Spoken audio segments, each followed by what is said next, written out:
વિદ્યાર્થી મિત્રો, આપણે પડતરના હિસાબો જોઈ રહ્યા છીએ, જેની અંદર આપણે અત્યાર સુધી પહેલું યુનિટ જોયું. પહેલું યુનિટ એ થિયરીનું છે, જેમાં પડતર એટલે શું એ સમજ્યા. તો પડતર ત્રણ વસ્તુઓનો સમાવેશ છે. ત્રણ વસ્તુ ભેગી કરો એટલે પડતર બને. કઈ ત્રણ વસ્તુ? પહેલી છે માલ સામાન. તો માલ સામાનના આપણે દાખલા જોયા. માલ સામાનમાં કયા કયા દાખલા જોયા? તો EOQ વાળા, બરાબર છે, વર્દી સપાટીવાળા દાખલા જોયા. એની સાથે ફીફો લીફોના દાખલા જોયા. એટલે પડતરનો પહેલો વિભાગ પૂરો. કયો? માલ સામાન. પડતરમાં બીજી વસ્તુ આવે. કઈ આવે? મજૂરી. તો મજૂરીના ખર્ચાઓ જોયા, જેમાં આપણે વેતન પ્રથાના દાખલા જોયા, બરાબર, જેમાં હેલ્સી યોજના, રોવેન યોજના વગેરે યોજનાઓના દાખલા આપણે જોયા, બરાબર છે, બધી પદ્ધતિઓ જોઈ. અને ત્રીજો ખર્ચો, પડતરનો ત્રીજો ભાગ કયા ખર્ચા છે? પરોક્ષ ખર્ચા છે, બરાબર. તો અત્યારે આપણે પરોક્ષ ખર્ચા જોઈ રહ્યા છીએ. ચોથું યુનિટ છે કે પરોક્ષ ખર્ચા એટલે શું. તો તમને ખબર જ હશે કે પરોક્ષ ખર્ચા કોને કહેવાય. કે જે ખર્ચા પ્રત્યક્ષ નથી એવા ખર્ચાને શું કહેવાય? પરોક્ષ ખર્ચા કહેવામાં આવે છે, બરાબર. જે ખર્ચા પ્રત્યક્ષ નથી એવા ખર્ચાને શું કહેવાય? પરોક્ષ ખર્ચા.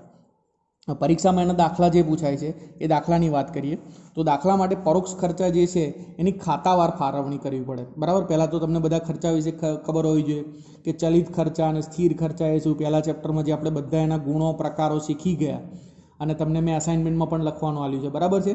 તો એ વર્ગીકરણ ને બધું તમને યાદ હોવું જોઈએ કે ખર્ચા કેટલા પ્રકારના હોય છે. તો ખર્ચાના બધા પ્રકારો તમને યાદ હોવા જોઈએ કે ખર્ચાઓ, સ્થિર ખર્ચાઓ કયા કયા, ચલિત ખર્ચાઓ કયા કયા, અર્ધચલિત ખર્ચાઓ કયા કયા, પરોક્ષ માલ સામાન, પરોક્ષ માલ સામાન કયો, બરાબર, પરોક્ષ મજૂરી કઈ, પરોક્ષ ખર્ચાઓ કયા. તો આ બધું ખબર હોવી જોઈએ તમને કે આ બધા પરોક્ષ ખર્ચાઓ છે, બરાબર છે. અને આ પરોક્ષ સ્થિર ખર્ચાઓ, ચલિત ખર્ચાઓ કયા, બરાબર. આ બધું તમને પહેલા ચેપ્ટરમાં જોયેલું જ છે, એ જ અહીંયા આપેલું છે. પણ એનું મેન આપણે ગણતરીમાં ઉપયોગ કરવાનો છે. આ ટેબલ આપ બધાએ યાદ કરવાનું રહેશે, બરાબર. આ ટેબલ પર જ દાખલાઓ બધા રહેલા છે. શું છે દાખલાની અંદર અથવા શું છે એની અંદર કે કયો ખર્ચો કયા ખાતા પ્રમાણે ફાળવણી થાય. માન લો આપણે ખર્ચો થયો, મારી કંપની છે, મારી કંપનીમાં 5 વિભાગો છે. આવો ખર્ચો થયો, લાઇટ બિલ આવ્યું મારે, તો લાઇટ બિલ કેવી રીતે ચૂકવવાનું? 5 વિભાગો છે, તો 5 વિભાગમાં મારે ખર્ચો શું કરવો પડશે? વહેંચવો પડશે. માન લો મારી કંપનીની અંદર કેન્ટીન છે, કેન્ટીનમાં ખર્ચો થયો, તો ખર્ચો કેવી રીતે વહેંચવાનો? તો વિભાગોમાં વહેંચવો પડશે. મારી કંપનીમાં જેટલા વિભાગો હોય, કર્મચારીઓ હોય, એના પ્રમાણમાં વહેંચવો પડશે, બરાબર. ફાળવણીનો આધાર અથવા એને પ્રમાણ કહેવાય. શું કહેવાય? પ્રમાણ. તો આ તમારે યાદ રાખવું પડે, કયો ખર્ચો કયા પ્રમાણમાં વહેંચાશે. આ તમને 10, 11, 12 જે છે એ બધા યાદ રહેવા જોઈએ, બરાબર. જોઈ લઈએ કયા કયા છે. પહેલું છે ભાડું અને વેરો. માન લો મારી કંપની છે ને એનું ભાડું ભરું છું, તો ભાડું વેરો કયા પ્રમાણમાં વહેંચાશે? રોકેલી જગ્યાના પ્રમાણમાં. શેના પ્રમાણમાં? રોકેલી જગ્યાના. માન લો મારી કંપનીમાં 2 વિભાગ છે, અ અને બ. અ વિભાગ 80% જગ્યા રોકે છે અને બ વિભાગ 20% જગ્યા રોકે છે. અને ભાડું મારું 1 લાખ રૂપિયા આવ્યું. કેટલું આવ્યું? 1 લાખ. તો ભાડું વહેંચીશ કેવી રીતે? અ વિભાગ તો 80% જગ્યા રોકે છે, એટલે ભાડું એનું અ વિભાગમાં કેટલા ટકા જશે? 80%. 1 લાખના 80% કેટલા થશે? 80,000 ભાડું અ વિભાગનું જશે. અને બ વિભાગના ખાતામાં કેટલું ભાડું જશે? 20%, એટલે 20,000 જશે, બરાબર. બંનેને સરખું 50% ના વહેંચાય. અહીં રોકેલી જગ્યાના પ્રમાણમાં વહેંચવું પડે, ભાડું અને વેરો. બીજું છે વીજળી બત્તી, એટલે લાઇટ બિલ આવ્યું. તો લાઇટ બિલ કેવી રીતે વહેંચાય? પોઈન્ટની સંખ્યામાં. અ અને બ 2 વિભાગ છે. અ વિભાગમાં 100 પોઈન્ટ છે. કેટલા છે? 100 પોઈન્ટ. અને બ વિભાગમાં ખાલી 5 જ પોઈન્ટ છે વીજળીના. તો લાઇટ બિલ 1 લાખ રૂપિયા આવ્યું, તો શું 1 લાખ બંનેને અડધું અડધું વહેંચાય? ના વહેંચાય. શું કરવું પડે? જે ડિપાર્ટમેન્ટમાં, જે વિભાગમાં જેટલા વધારે વીજળીના પોઈન્ટ ઉપકરણો હોય એટલો ખર્ચો એ પ્રમાણમાં વહેંચવો પડે. અહીં પ્રમાણ શબ્દ છે, બરાબર છે. પ્રમાણ આપણે શોધવું પડશે. પ્રમાણ શોધવાનું સરળ છે, તમે ગણિતમાં 7મા, 8મા, 9મા ધોરણમાં શીખેલા જ છો, એ રીતે શોધવું પડશે. ત્રીજું છે કેન્ટીન ખર્ચો, સુપરવાઇઝરનો પગાર, કલ્યાણ કામદાર ખર્ચ. આ બધા ખર્ચા એવા છે કે કોના પ્રમાણમાં વહેંચાય? કામદારની સંખ્યામાં. કેન્ટીનનો ખર્ચો કેટલો આવે? 100 કામદાર હોય તો 100 કામદારો વચ્ચે વહેંચાય, 200 કામદાર હોય તો 200 કામદાર. સુપરવાઇઝરનો પગાર અથવા કામદાર કલ્યાણ ફંડ છે, એનો ખર્ચો પણ શેના પ્રમાણમાં આવશે? કામદારની સંખ્યાના પ્રમાણમાં. આ કયો ખર્ચો કયા પ્રમાણમાં વહેંચાય? આખું આ ટેબલ આપણે યાદ રાખવું પડશે. વીમો લીધો અથવા સમારકામનો ખર્ચો થયો, તો વીમો અને સમારકામ, બરાબર, એ શેના પ્રમાણમાં આવે? મિલકતોની કિંમતના પ્રમાણમાં, બરાબર. જેટલી મોંઘી મિલકત હોય એટલો વીમાની રકમ વધારે આવે, એટલો સમારકામ ખર્ચો વધારે થાય. જેટલી વધારે મિલકતો હોય એટલી, બરાબર. એટલે મિલકતોના પ્રમાણમાં વહેંચાય. પરોક્ષ મજૂરી. પરોક્ષ મજૂરી હંમેશા દરેક ખાતાની પ્રત્યક્ષ મજૂરીના પ્રમાણમાં વહેંચાય. શેના પ્રમાણમાં વહેંચાય? દરેક ખાતાની પ્રત્યક્ષ મજૂરીના. યાદ રાખવાનું. પાવર અને બળતણ, બરાબર. કંપનીમાં મશીનોની અંદર બળતણ વપરાતું હોય તો એ હોર્સ પાવર અથવા કિલોવોટ અથવા કલાકના પ્રમાણમાં વહેંચાય, બરાબર. પરીક્ષામાં દાખલામાં આ ખર્ચા પણ આપ્યા હશે અને સામે પ્રમાણ પણ નીચે આપ્યું હશે, તો કયો ખર્ચો કયા પ્રમાણમાં વેચાય, જે જોડકા જોડો આપણે શીખ્યા હતા એ રીતે શોધી અને એની ગણતરી કરી અને દાખલો ગણવાનો રહેશે. ટેકનિકલ ડિરેક્ટરની ફી, તો ટેકનિકલ ડિરેક્ટર કંપનીમાં જેટલા સમય રહ્યો હોય એ સમયના પ્રમાણમાં એને પગાર ચૂકવાય, એનો ખર્ચો ફળવાય.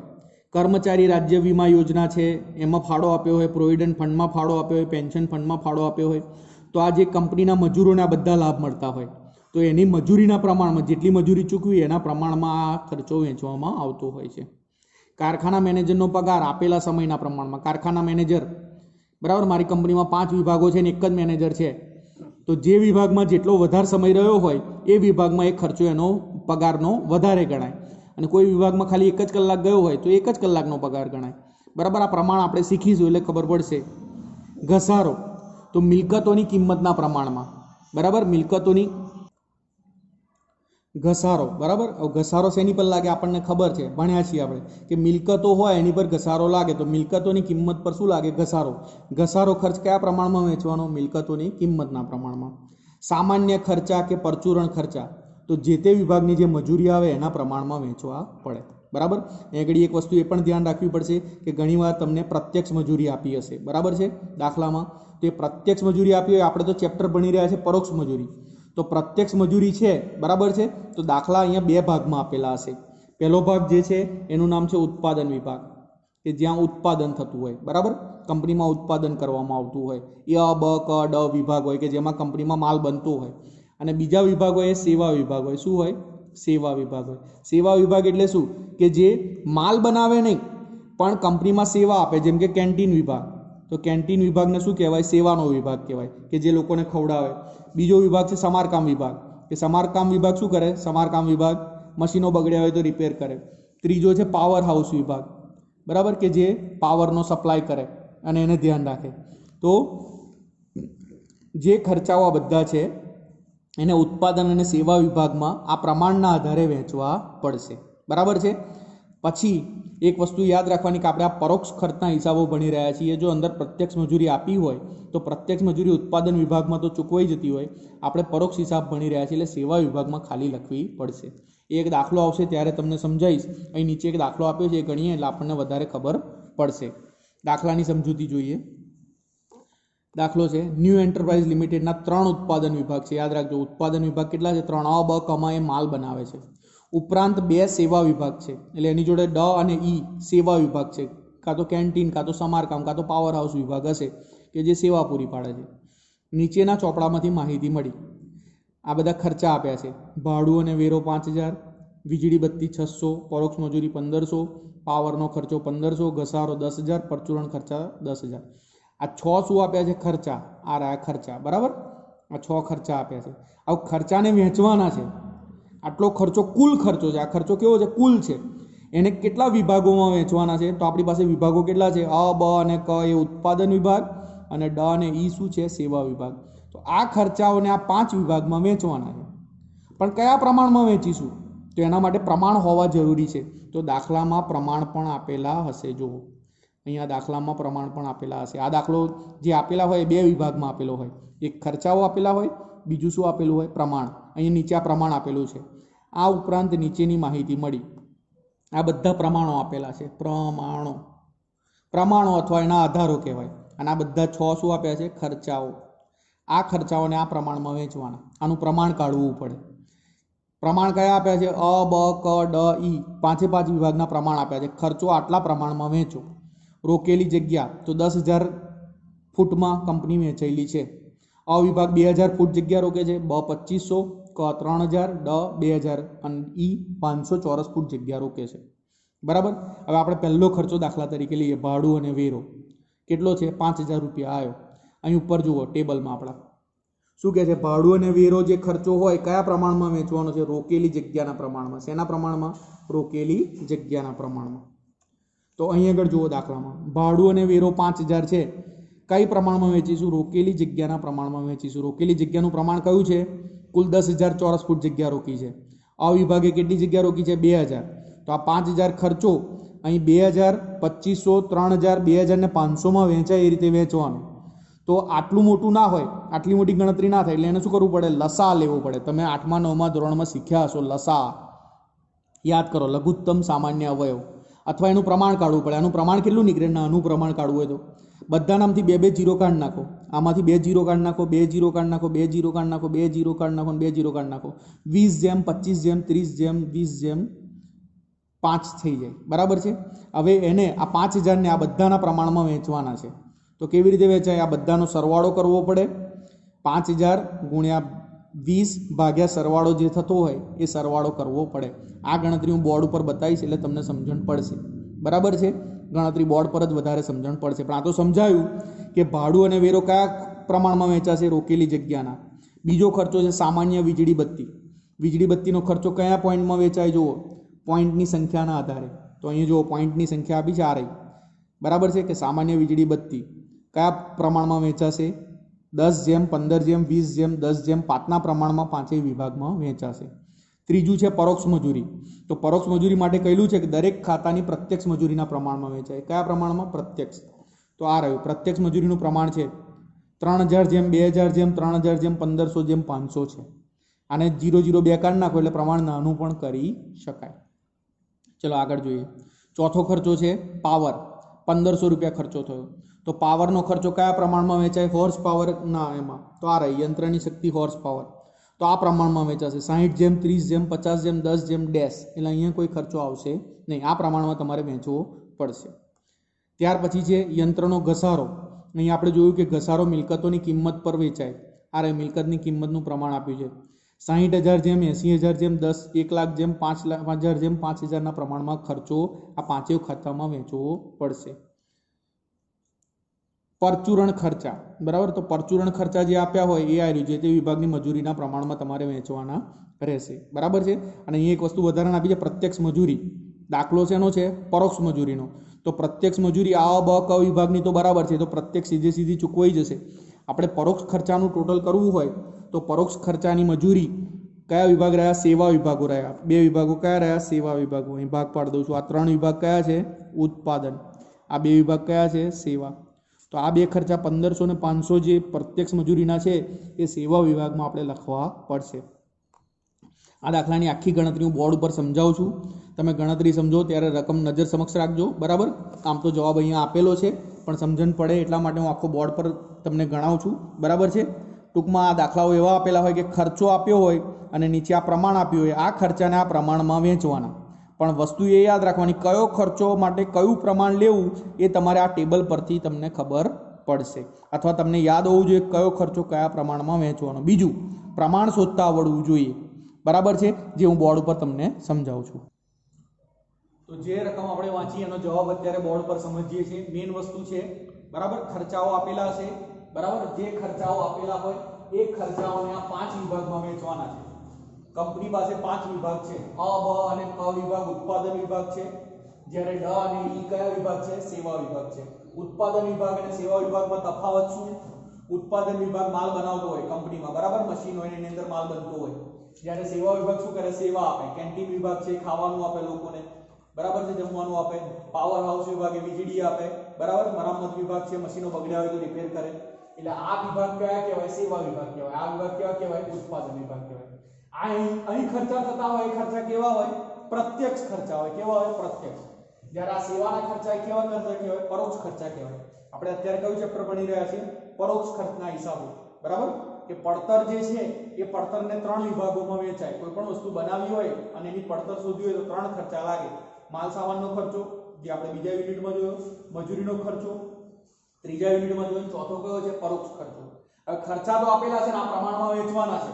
ખર્ચાની રકમ આપણી પાસે હશે પણ આ 5 વિભાગોમાં કેવી રીતે વહેંચવા છે એના માટે શું શોધવું પડે? પ્રમાણ શોધવું પડે. શું શોધવું પડે? પ્રમાણ. અને એ પ્રમાણે ખર્ચા વહેંચાશે. બરાબર છે. એ તમને યાદ હોવા જોઈએ બધા. બરાબર છે. ચલો ખર્ચાઓ આને રકમમાં જોતા જઈએ અને ખર્ચાઓની ગણતરી કરતા જઈએ. પહેલો ખર્ચો કયો આપ્યો છે? ભાડું અને વેરા. ભાડું અને વેરા. બરાબર. આ પહેલો ખર્ચો છે. ભાડું અને વેરા પહેલો ખર્ચો છે. હવે એ ભાડું ને ખર્ચા પ્રમાણમાં જુઓ એને કયું પ્રમાણ લાગુ પડે? મેં જેમ હમણાં રકમમાં સમજાવ્યું તેમ રોકેલી જગ્યાનું પ્રમાણ લાગુ પડે. કયો આધાર લાગુ પડે? રોકેલી જગ્યા. રોકેલી જગ્યાના પ્રમાણમાં આ ભાડું અને વેરા વહેંચાય. બરાબર છે। ખર્ચો કેટલો છે ટોટલ રકમ ખર્ચાની 5000 રકમ છે। રકમ કેટલી છે 5000 ખર્ચો વહેંચવાનો છે આ પાંચેય વિભાગમાં। તો હવે એને માટે શું કરવું પડશે રોકેલી જગ્યાનું પ્રમાણ આપણે શોધવું પડશે। પ્રમાણ કઈ રીતે શોધાશે જો પ્રમાણ અહીં આપેલું છે કે રોકેલી જગ્યાનું પ્રમાણ અ વિભાગનું કેટલું છે 2000 બ નું 2500 ક નું 3000 ડ નું 2000 અને ઈ નું કેટલું છે 500 છે બરાબર। તો શું આ પ્રમાણને આપણે નાનું કરી શકીએ હા નાનું કરી શકાય। નાનું કેટલું કરી શકાય જેટલું નાનું કરવું એટલું કરો। દરેકને આપણે 1000 વડે ભાગી નાખીએ તો 1000 વડે ભાગી નાખીએ તો થઈ જાય 2000 ને 1000 વડે ભાગો બરાબર કેટલું પ્રમાણ આવશે 2 બરાબર અ બ ક અ બ ક ગ બરાબર આટલા વિભાગ આપેલા છે માની લો। ચલો હવે આપણે પ્રમાણ વેચતા જઈએ બરાબર છે। તો અહીંયા રોકેલી જગ્યાનું પ્રમાણ છે બરાબર છે કેટલું આવશે આમાં કેટલું આવશે 2 આવશે બામાં કેટલું આવશે 2.5 આવશે કમાં કેટલું આવશે 3 આવશે ડમાં કેટલું આવશે 2 આવશે અને ઈમાં કેટલું આવશે 500 છે એટલે 0.5 બધાને 1000 વડે ભાગી નાખ્યા બરાબર આના 2000 આપ્યા છે તો 2 જેમ 2.5 જેમ 3 જેમ 2 જેમ 0.5 કરી દીધા બરાબર છે। મોટી રકમ હતી એને નાની કરી દીધી 2000 2500 3000 2000 ને 500 હતા એને પ્રમાણ નાનું કરી દીધું 2 2.5 3 2 અને 0.5 બધાને 1000 વડે ભાગી નાખ્યા। હવે 5000 ને આ પ્રમાણમાં વહેંચવાના છે 2 જેમ 2.5 જેમ 3 જેમ 2 જેમ 5 ના પ્રમાણમાં અ બ ક ડ ઈ વિભાગમાં વહેંચવાના છે બરાબર છે। તો પહેલું પ્રમાણમાં જ્યારે વહેંચતા હોય ત્યારે આનું શું કરવું પડે કુલ સરવાળો ટોટલ કરવો પડે 2 + 2.5 4.5 4.4 ને 3 7.7 7.7 ને 9.9 ને 0.5 કેટલા થયા 10 થયા એટલે એની બી કેટલા લખવા પડશે 2/10 2.5/10 3/10 2/10 અને 0.5/10 આ એનું પ્રમાણ આવ્યું કોનું પ્રમાણ આવ્યું રોકેલી જગ્યાનું પ્રમાણ અ વિભાગ કેટલી જગ્યા રોકે છે 2/10 બ વિભાગ કેટલી જગ્યા રોકે છે 2.5/10 ક વિભાગ કેટલી જગ્યા રોકે છે 3/10 ડ વિભાગ કેટલી જગ્યા રોકે છે 2/10 અને ઈ વિભાગ કેટલી જગ્યા રોકે છે 0.5/10 હવે આ 5000 ને આ પ્રમાણમાં વહેંચવાના છે બરાબર છે। તો એ પાંચેય વિભાગમાં ખર્ચો વહેંચાઈ ગયો કહેવાય। ચલો આનો ખર્ચો વહેંચીએ આનો ખર્ચો કેટલો છે આનું પ્રમાણ કેટલું છે 2/10 એટલે 5000 ગુણ્યા 2/10 કેટલી રકમ થશે 5000 ગુણ્યા 2/10 1000 થશે કેટલી થશે 1000 આ વિભાગને ભાડું અને વેરા કેટલા માથે પડશે અ વિભાગના ભાગે કેટલા જશે 1000 રૂપિયા જશે। ચલો બ વિભાગનું કહીએ 5000 કુલ ખર્ચો છે બ વિભાગનું પ્રમાણ કેટલું છે 2.5/10 ગુણ્યા 2.5/10 કેટલા થશે 2.5/10 એટલે 12500 બ વિભાગે કેટલા ખર્ચો ભોગવવો પડે ભાડું અને વેરાનો 12500 ભોગવવો પડે। ચલો ક વિભાગની ગણતરી કરીએ ક વિભાગનું પ્રમાણ કેટલું છે 3/10 તો 5000 ગુણ્યા 3/10 કેટલું થશે 5000 ગુણ્યા 3/10 કરીએ તો 1500 રૂપિયા બરાબર। ક વિભાગને માથે ભાડું અને વેરા 5000 માંથી કેટલા પડશે 1500 ભોગવવા પડશે। ડ વિભાગના 5000 ગુણ્યા ડ વિભાગનું પ્રમાણ કેટલું છે 2/10 2/10 કેટલું થશે 1000 થશે 1000 થશે કેટલું થશે 1000 અને ઈ વિભાગનું કેટલું છે 0.5 તો 5000 ગુણ્યા 0.5/10 કેટલા થશે 250 કેટલા થશે 250 બરાબર છે। તો આ શું આવ્યું 5000 નો ખર્ચો પાંચેય વિભાગમાં વહેંચી દીધો પાંચેય વિભાગનું ટોટલ કરો તમે 1000 + 1250 + 1500 + 1000 + 250 કરો ટોટલ તમને કેટલા મળી જશે 5000 ખર્ચો થઈ ગયો। એટલે તમારા ભાડું અને વેરાનો 5000 ખર્ચો હતો એ આ પાંચેય વિભાગમાં તમે વહેંચી દીધો પણ પાંચેય વિભાગમાં સરખો ના વહેંચાય ચલો બધાને 1000 આપી દઈએ એવું ના થાય શું કરવું પડે એને રોકેલી જગ્યાનું પ્રમાણ જોવું જોઈએ કે ભાઈ રોકેલી જગ્યા કેટલી છે અ વિભાગ બરાબર જગ્યા રોકે છે બ એનાથી વધારે ક એનાથી વધારે જગ્યા રોકે છે ડ અને ઈ શું કરે છે એકદમ નાની જગ્યા રોકે છે બરાબર બહુ જગ્યા રોકતા નથી। તો આ રીતે એની વહેંચણી થાય બરાબર છે। આ વહેંચણી જે કરી એ ખાલી હજુ એક જ ખર્ચાની કરી કઈ ભાડું અને વેરો। આ રીતે જેટલા પરીક્ષામાં ખર્ચા આપ્યા હોય 5 6 7 એ બધા જ ખર્ચાને તમારે શું કરવી પડે વહેંચણી કરવી પડે બરાબર છે। બધા જ ખર્ચાની તમારે શું કરવી પડે વહેંચણી કરવી પડે। આ 5000 વહેંચાઈ ગયા બધે આ 5000 અહીંયા આગળ 1000 ગયા અહીંયા આગળ 1250 ગયા અહીંયા આગળ 1500 ગયા અને અહીંયા ઘડી કેટલા ગયા 1000 ગયા અને અહીંયા ઘડી કેટલા ગયા 5000 માંથી 250 ગયા ખ્યાલ આવી ગયો તો આ એક ખર્ચો આ રીતે વહેંચ્યો હવે આગળ બીજો ખર્ચો જોઈએ વીજળીના પોઈન્ટ બરાબર વીજળી બત્તી બરાબર ખર્ચો કયો છે સામાન્ય વીજળી બત્તી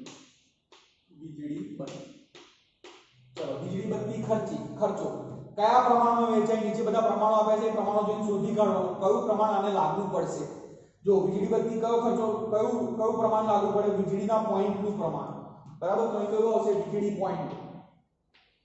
પોઈન્ટનું પ્રમાણ ખર્ચો કેટલો છે એનો સામાન્ય વીજળી બત્તીનો 600 રૂપિયા ખર્ચો છે કેટલો છે 600 આ 600 રૂપિયા ખર્ચો આ બધાને વહેંચવાનો છે તો કયા પ્રમાણમાં વહેંચાશે જેટલા પોઈન્ટ હોય એની સંખ્યાના પ્રમાણમાં વહેંચાશે પોઈન્ટની સંખ્યા જો અહીં આપેલી છે કેટલી આપી છે 60 30 50 10 અને ડેશ ચલો એનો લસા લઈએ 60 ની જગ્યાએ કેટલા લખી દઈએ 6 30 ની જગ્યાએ 3 50 ની જગ્યાએ 5 10 ની જગ્યાએ 1 અને અહીંયા કંઈ છે નહીં બરાબર અરે 60 10 15 10 પ્રમાણ આપેલું છે વીજળી બત્તીનું કેટલું આપ્યું છે 10 15 20 10 અને 5 બરાબર તો 10 15 20 10 અને 5 આ એનું પ્રમાણ આપેલું છે કે આટલા વીજળી પોઈન્ટ છે અ વિભાગ જોડે 10 છે બ જોડે 15 પોઈન્ટ છે ક જોડે 20 પોઈન્ટ છે આની જોડે 10 પોઈન્ટ છે અને 5 પોઈન્ટ છે 600 રૂપિયાના આ પ્રમાણમાં વેચવાના છે તો બરાબર બધાનું શું કરવું પડશે લસા લેવો પડશે એટલે આ બધાનું ટોટલ કરો 10 15 20 10 5 બરાબર આનું ટોટલ કરવું પડે 10 ને 15 25 25 ને 20 45 45 ને 10 50 50 ને 5 અરે 10 ને 15 25 25 ને 20 45 45 ને 10 55 55 ને 5 કેટલા થશે 60 થશે તો આ 60 ને તમારે શું કરવું પડે વેચવા પડે એટલે 10 ભાગ્યા કેટલા લખવા પડશે 60 15 ભાગ્યા 60 20 ભાગ્યા 60 10 ભાગ્યા 60 અને 5 ભાગ્યા કેટલા કરવા પડશે 60 હવે આ 600 રૂપિયાને બરાબર છે આના પ્રમાણમાં વેચવાના બના કના ડના ને એના પ્રમાણમાં વેચવાના છે ચલો અહીં વેચતા જઈએ 600 આનું પ્રમાણ કેટલું છે 10 ભાગ્યા 60 10 ભાગ્યા 60 બરાબર કેટલા આવશે ગણતરી કરી નાખો કેટલો ખર્ચો આવશે 100 રૂપિયા અહીં કેટલો આવશે 100 બરાબર છે 600 10 ને કર્યું તો કેટલા આયા 100 ચલો એ જ રીતે અહીં બાનું કરો 600 ગુણ્યા 15 ભાગ્યા 60 કેટલા થશે 600 ગુણ્યા 15 ભાગ્યા 60 કરો તો 150 બરાબર એ જ રીતે ચલો કાનું 600 ગુણ્યા કેટલા છે 20 ભાગ્યા 60 20 ભાગ્યા 60 એટલે કેટલા થશે 200 બરાબર એ જ રીતે ચલો સેવા વિભાગમાં નું કેટલું છે 10 ભાગ્યા 60 જો અહીં કરેલું જ છે 600 ગુણ્યા 10 ભાગ્યા 60 કેટલા થશે 100 અને છેલ્લે કેટલા છે 5 પોઈન્ટ એટલે 600 ગુણ્યા 5 ભાગ્યા 60 કેટલા આવશે 50 બરાબર આ બધા જ ખર્ચાનું ટોટલ કરો 600 માંથી 100 આને આપ્યા 150 આને આપ્યો ખર્ચો 200 આને આપ્યો ખર્ચો 100 આને આપ્યો અને 50 કોને આપ્યો આને આપ્યો બધા જ ખર્ચાનો તમે સરવાળો કરો તો છેલ્લે 600 થઈ જાય કેટલો થઈ જાય આ 600 રૂપિયા તમારા વેચાઈ ગયા 600 એ 600 રૂપિયા પૂરેપૂરા શું થઈ ગયા વેચાઈ ગયા ખ્યાલ આવી ગયો તમને તો આ 600 રૂપિયાને 5 વિભાગમાં વેચી દીધા કયા પ્રમાણમાં વેચાય વીજળી પોઈન્ટના આ પ્રમાણ શોધો બરાબર છે ચોપડીમાં પ્રમાણ શોધવાનું આપ્યું નથી બરાબર એટલે આ તમારે ધ્યાન રાખવાનું ચલો ત્રીજો ખર્ચો આપણે વેચીએ ત્રીજો ખર્ચો શું છે પરોક્ષ મજૂરી પરોક્ષ મજૂરીને કયા પ્રમાણમાં વેચાય તો આપણને ટેબલ યાદ હોવું જોઈએ કે પરોક્ષ મજૂરી હંમેશા કયા પ્રમાણમાં વેચાય પ્રત્યક્ષ મજૂરીના તો નીચે પ્રમાણમાં જો કોઈ જગ્યાએ પ્રત્યક્ષ મજૂરી છે પ્રત્યક્ષ મજૂરીનું પ્રમાણ આપેલું છે પ્રત્યક્ષ મજૂરી બરાબર ચલો તો પરોક્ષ મજૂરીનો ખર્ચો કેટલો છે ટોટલ પરોક્ષ મજૂરીનો ખર્ચો છે 1500 રૂપિયા વેચવાનો છે કેટલા વેચવાનો છે 1500 હવે પ્રમાણ જો કયું પ્રમાણ છે પ્રત્યક્ષ મજૂરીનું પ્રમાણ 3000 2000 3000 1500 ને 500 છે બરાબર તો કેટલું લઈશું 30 લઈ લઈએ ચલો બધાને 100 વડે ભાગી નાખો 30 20 30 15 અને કેટલું કરી દઈએ 5 બરાબર બધાને 100 વડે ભાગીને પ્રમાણ નાનું કરી દીધું બરાબર 3000 2000 3000 1500 અને આ કેટલા છે 500 છે બરાબર છે બધાને 100 વડે ભાગીને પ્રમાણ નાનું કરી દીધું હવે આનું જે ટોટલ થાય એના વડે ભાગાકાર કરી નાખો 30 + 20 50 50 ને 30 80 80 ને 20 કેટલા થશે 100 બધાને 100 વડે ભાગી નાખો 20 ભાગ્યા 100 30 ભાગ્યા 100 15 ભાગ્યા 100 5 ભાગ્યા 100 બરાબર હવે આ 1500 ને આનું પ્રમાણ 1500 ને બાનું પ્રમાણ 1500 ને કાનું પ્રમાણ 1500 ને ડાનું પ્રમાણ 1500 ને ઈનું પ્રમાણ બરાબર આ રીતે તમારે કરવાનું છે અહીંયા 1500 ગુણ્યા 30 ભાગ્યા 100 અહીંયા કેટલા આવશે 1500 ગુણ્યા 20 ભાગ્યા 100 અહીંયા કેટલા આવશે 1500 ગુણ્યા 30 ભાગ્યા 100 અહીંયા કેટલા આવશે 1500 ગુણ્યા 1500 ગુણ્યા કેટલા આવશે 15 15 ભાગ્યા 100 1500 ગુણ્યા 5 ભાગ્યા 100 બરાબર છે તો આ દરેકને આ રીતે તમે ભાગાકાર કરો બરાબર તો આ દરેકનું પ્રમાણ મળી જશે અહીં કેટલું આવશે પહેલાનો જવાબ બરાબર 450 બીજાનો જવાબ કેટલો આવશે 300 આ બધું કેલ્ક્યુલેટર થી કરવાનું ત્રીજાનો જવાબ કેટલો આવશે 450 ચોથાનો જવાબ કેટલો આવશે 225 અને છેલ્લાનો કેટલો આવશે 75 આ બધા ખર્ચાનો સરવાળો કરો તો તમને 1500 મળી જાય બરાબર આ 1500 રૂપિયા તમે વેચી દીધા આ 1500 રૂપિયા તમે શું કર્યું પાંચેય વિભાગમાં વેચી દીધા ચોથો ખર્ચો જોઈએ ચોથો ખર્ચો કયો છે પાવરનો ખર્ચો ચલો પાવરનો ખર્ચો આવ્યો પાવર અથવા બળતણ જે કહેવાય કયા વિભાગમાં કઈ રીતે વપરાય હોર્સ પાવરના પ્રમાણમાં વપરાય હોર્સ પાવરનું પ્રમાણ આપ્યું છે કેટલું આપ્યું છે હોર્સ પાવરનું પ્રમાણ કેટલું આપ્યું છે 60 જેમ 30 જેમ 50 જેમ 60 જેમ 30 જેમ 50 જેમ કેટલા છે 10 જેમ 2 બરાબર તો આ પ્રમાણને હવે ખર્ચો કેટલો છે પાવરનો ટોટલ ખર્ચો કેટલો આપેલો છે 1500 રૂપિયા આ 1500 ને આ પ્રમાણમાં વેચવાનો છે સરવાળો કરી દો 60 ને 30 90 90 ને 10 100 100 ને 50 150 એટલે 60 ભાગ્યા 150 30 ભાગ્યા 150 50 ભાગ્યા 150 10 ભાગ્યા 150 અને ડેશ બરાબર આ શું મળી ગયું તમને પ્રમાણ મળી ગયું અ બ ક ડ ઈ બધા વિભાગોનું પ્રમાણ મળી ગયું હવે 1500 રૂપિયાને આ પ્રમાણમાં વેચી દો સેમ આ રીતે જે રીતે આપણે કરીએ છીએ એ રીતે બરાબર છે 1500 ગુણ્યા 60 ભાગ્યા 150 1500 ગુણ્યા 30 ભાગ્યા 150 1500 ગુણ્યા 50 ભાગ્યા 150 1500 ગુણ્યા 10 ભાગ્યા 150 અને ડેશ બરાબર આપણને દરેકના ગુણાકાર કેલ્ક્યુલેટર થી કરીએ એટલે જવાબ મળી જાય 600 300 બરાબર છે 450 600 300 500 100 અને છેલ્લે કેટલા આવશે ડેશ આ બધાનો સરવાળો કરો એટલે તમને કુલ ખર્ચો કેટલો મળી જાય 1500 મળી જાય આ 1500 ખર્ચો બધા જ વિભાગોમાં તમે વહેંચી દીધો શું કર્યું 1500 ખર્ચો વહેંચી દીધો ચાર ખર્ચા વહેંચી દીધા હવે આગળ જોઈએ પાંચમો ખર્ચો કયો વહેંચવાનો છે પાંચમો ખર્ચો આપેલો છે યંત્રો પર ઘસારો ઘસારો યંત્રો પર લાગેલી યંત્રોની કિંમત જોવાની બરાબર છે યંત્ર પર ઘસારો જો બરાબર મિલકતોની કિંમત આપી છે યંત્રોની કિંમત આપી છે તો યંત્રોની કિંમતમાં વહેંચાશે યંત્રોની કિંમત બરાબર છે કુલ ઘસારો કેટલા રૂપિયા લાગ્યો છે કુલ યંત્રો પર ઘસારો કેટલો લાગ્યો છે 10000 લાગ્યો છે આ 10000 વેચવાનો છે બરાબર છે ચલો કઈ રીતે વેચશો અહીંયા પ્રમાણ આપેલું છે આપી છે યંત્રોની કિંમતનું 60000 ને 80000 1,05,000 ને 5000 બરાબર છે તો આ બધાને શું કરીએ 1000 વડે ભાગી નાખીએ એટલે આપણને નાનો લસાઅ મળી જાય બરાબર 60000 ને 1000 વડે ભાગશો કેટલું પ્રમાણ મળશે 60 80 બનું કનું કેટલું મળશે 100 ડનું કેટલું મળશે 5 અને ઈનું કેટલું મળશે 5 આ એનું નાનું પ્રમાણ થઈ ગયું લસાઅ થઈ ગયું ટોટલ કરી નાખવાનું બરાબર 6 ને 8 114 એટલે 140 140 ને 100 240 240 ને 10 250 એટલે 60 ભાગ્યા 250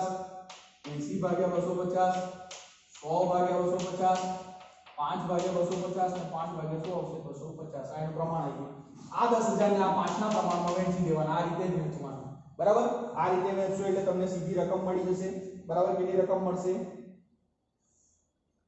રકમ કેટલી છે અહીંયા યંત્રોની કિંમત 10000 ગુણ્યા 60 ભાગ્યા કેટલા કરવાના 250 એટલે કેટલા રકમ આવશે તમને 2400 રકમ અહીંયા મળશે એટલે આની 2400 મળશે બાની કેટલી મળશે 3200 મળશે બરાબર કાની કેટલી મળશે 4000 મળશે ડાની કેટલી મળશે 200 અને ઈ ની કેટલી મળશે 200 આ બધી રકમનો તમે સરવાળો કરશો એટલે છેલ્લે કેટલા મળી જશે 10000 તમારો ખર્ચો વહેંચાઈ જશે 10000 તમારો ખર્ચો શું થઈ જશે વહેંચાઈ જશે ખ્યાલ આવી ગયો તો આ પાંચ ખર્ચા વહેંચ્યા આ જ રીતે છઠ્ઠો ખર્ચો વહેંચી દઈએ બરાબર છે છઠ્ઠો ખર્ચો કયો છે પરચુરણ ખર્ચા આપેલા છે પરચુરણ ખર્ચા બરાબર ટેબલની અંદર આપેલું છે કે પરચુરણ ખર્ચા આપ્યા હોય તો પરચુરણ ખર્ચાને કઈ રીતે કરવાનો છે પરચુરણ ખર્ચાને પ્રત્યક્ષ મજૂરીના પ્રમાણમાં વહેંચવાનો છે કયા પ્રમાણમાં પ્રત્યક્ષ મજૂરી ચલો પ્રત્યક્ષ મજૂરીનું પ્રમાણ આ રહ્યું શોધેલું છે 30/100 20/100 30/100 15/100 5/100 આ પ્રમાણમાં વહેંચવાનું છે બરાબર તેનું પ્રમાણ ખર્ચો કેટલો છે પેલા મેળો પરચુરણ ખર્ચા 10000 છે કેટલા છે 10000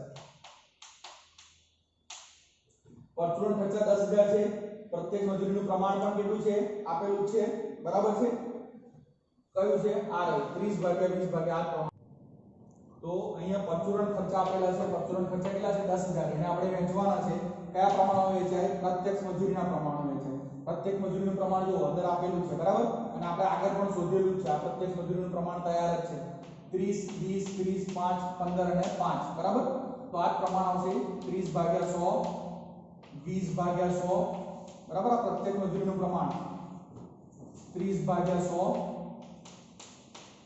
15/100 અને 5/100 બરાબર તો આ રીતે પ્રમાણ આપેલું જ છે આ પ્રમાણને આપણે શું કરવાનું છે વહેંચવાનું છે બરાબર છે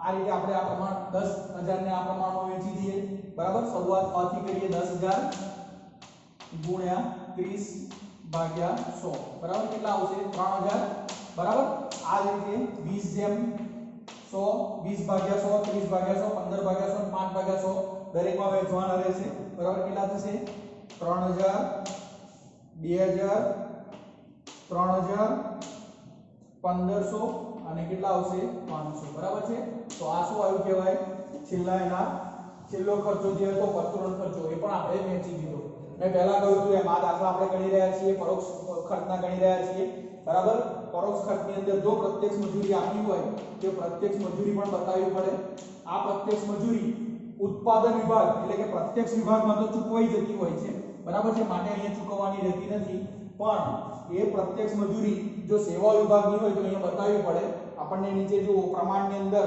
પ્રત્યક્ષ મજૂરી આપેલી છે ત્રીજા નંબરમાં 10000 કુલ આપેલી છે એમાં ઉત્પાદન વિભાગમાં અ માં 3000 બ માં 2000 અને ક માં 3000 છે એ તો પ્રત્યક્ષ વિભાગમાં ચૂકવાઈ ગઈ છે આપણે પરોક્ષના હિસાબોમાં આ પ્રત્યક્ષ મજૂરી બતાવવી પડે તો ડ અને ઈ બે વિભાગની પ્રત્યક્ષ મજૂરી જે હોય એ અહીંયા લખવી પડે એ કેટલી છે ડ ની 1500 છે અને પેલાની કેટલી છે ઈ ની 500 છે એ પ્રત્યક્ષ મજૂરી આપણે અહીંયા બતાવવાની રહેશે બરાબર પ્રત્યક્ષ મજૂરી તમે બતાવી દો એટલે તમારો અહીંયા આગળ દાખલો શું થાય પૂરો થાય 6 ખર્ચા વેચાઈ ગયા વત્તા પ્રત્યક્ષ મજૂરી પણ બતાવી દીધી હવે તમારે માત્ર ટોટલ કરવાનું રહેશે કુલ ખર્ચાઓનું ટોટલ થશે 30600 બરાબર આ ખર્ચા તમે વેચ્યા અને ખર્ચો કેટલો આવે 7550 આ ટોટલ કરો 1100 450 આ બધાનું ટોટલ કેટલું થશે 7550 બનો કેટલો થશે 7200 કનો કેટલો થશે 9650 ડાનો કેટલો થશે 4625 અને ઈનો કેટલો થશે 1575 તો આ રીતે તમે શું કર્યું કે જે તમારો કુલ ખર્ચો હતો જે આવેલો 30600 એને પાંચેય વિભાગમાં તમે વહેંચી દીધો એટલે તમને ખબર પડે કે ખાતાવાર વિભાગવાર દરેક વિભાગમાં કેટલો ખર્ચો આવે આ ત્રણ ઉત્પાદન વિભાગના ખર્ચા આયા આ બે કયા આયા કહેવાય સેવા વિભાગના ખર્ચા આયા કહેવાય તો આ રીતે ખર્ચાની ફાળવણી થતી હોય છે